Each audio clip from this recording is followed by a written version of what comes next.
Hello, everyone. I'm Yifu Ding from Beihang University. I'm glad to present our work about vision transformer quantization, namely towards accurate post-training quantization for vision transformer.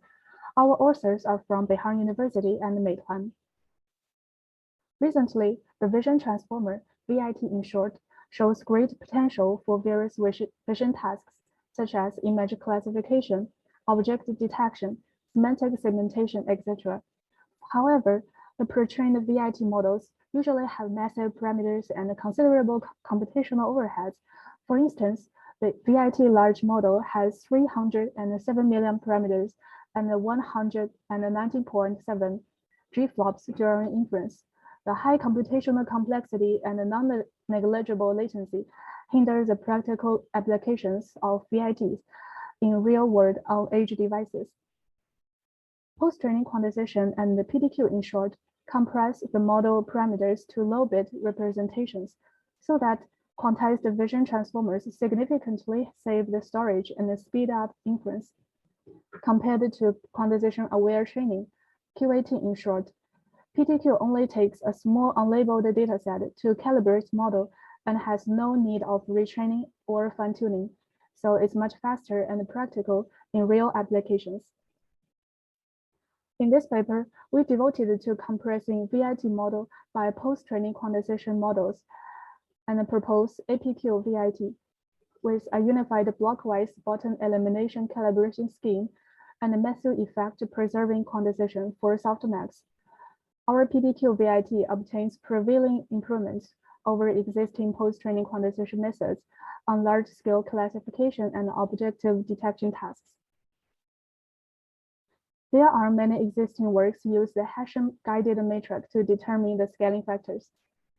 Assume that we quantize the model parameters x to x hat. Then we introduce a small perturbation epsilon on x. We analyze the influence of quantization to the final output by Taylor series expansion of the expectation of task loss L, which is usually the cross entropy in classification tests.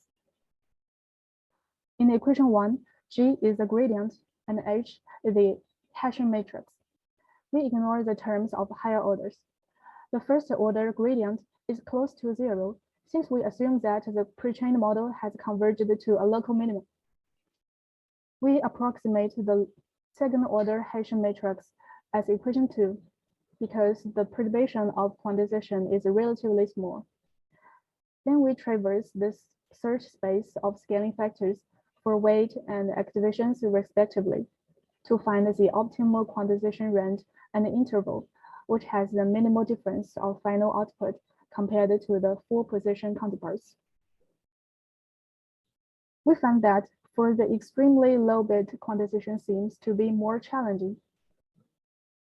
When quantized to lower bit width, the loss plane of Hessian guided matrix fluctuates heavily, which means the Hessian guided matrix shows great difference between adjacent candidates of scaling factors.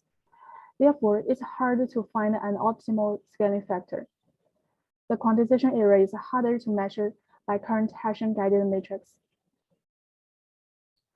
Therefore, we propose the blockwise bottom elimination calibration. We design a blockwise strategy to perceive the quantization error in one block. Take the computation in the B's block with L layers as an example. The computation in one block can be abstractly expressed by equation 3.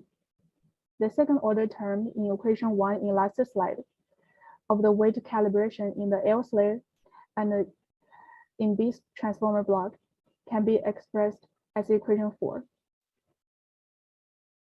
Meanwhile, we use the bottom elimination matrix to prioritize the crucial quantization errors. Intuitively, it prunes the gradients that correspond to the smallest absolute quantization errors, as shown in equation 5, so that the obtained matrix reflects the critical elements in quantization that causes larger quantization error. And the weight calibration objective function of equation 4 in the last slide can be replaced by equation 6. The left figure shows the whole error distribution measured by Hessian matrix, and while the right one shows the elimination of error in the 10th percentile.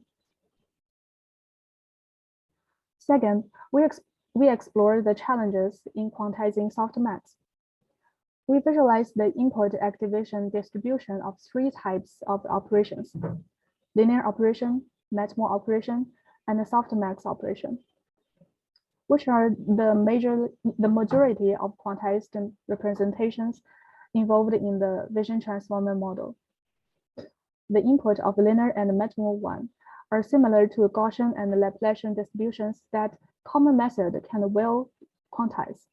However, the output of softmax operation obeys the power law probability distribution, which is asymmetric and extremely unbalanced, and it's easy to lose information by common quantization methods. A common practical of model quantization is maximizing the information entropy after quantization. However, logarithmic quantizer has the largest 3.82 mutual information. It utilizes up to 11 intervals, about 69%, to represent the value cluster from 0 to 0.01, about 89%, while only spares 5 fixed points to map the rest range from 0.01 to 1. And the segmental quantizer also utilizes more bits to cover the small values. Therefore, we propose the Matthew effect preserving quantization for softmax. The softmax can be expressed as equation 7. You can see from the sketch that the function will create probability distributions that are more concentrated on the largest input values. In other words, softmax makes the small values even smaller, while the larger values takes most probability, which is a typical phenomenon of the Matthew effect. Transformer architecture also adopts the softmax as activation functions to compute the attention scores. Therefore, we present a Matthew effect preserving quantization, MPQ in short, to quantize the softmax output. It does not purely pursue the maximization of mutual information before and after quantization, but maintains the Matthew effect of softmax output during the quantization process. A typical MPQ is an asymmetric linear quantization, which can be expressed as equation 8. We conducted comprehensive experiments on classification tasks using ImageNet dataset with 4 to 8 bit width and several transformer variants, include VIT, DEIT, vision transformer, swing transformer with different model sizes. Results show that our PDQ VIT outperforms other methods by a large margin. We also evaluate our method on objective detection task using COCO dataset. Results show that our method obtains prevailing improvements over different bit widths and detector architectures.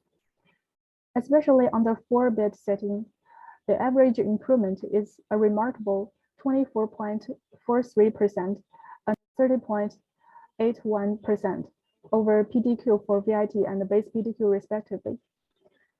And under 8-bit setting, the accuracy drop is much less, which shows that low-bit quantized detectors have great potential to meet the accuracy requirements and be implemented in real-world applications. Thank you for listening, and here we also appreciate the ACM multimedia committees and all contributors.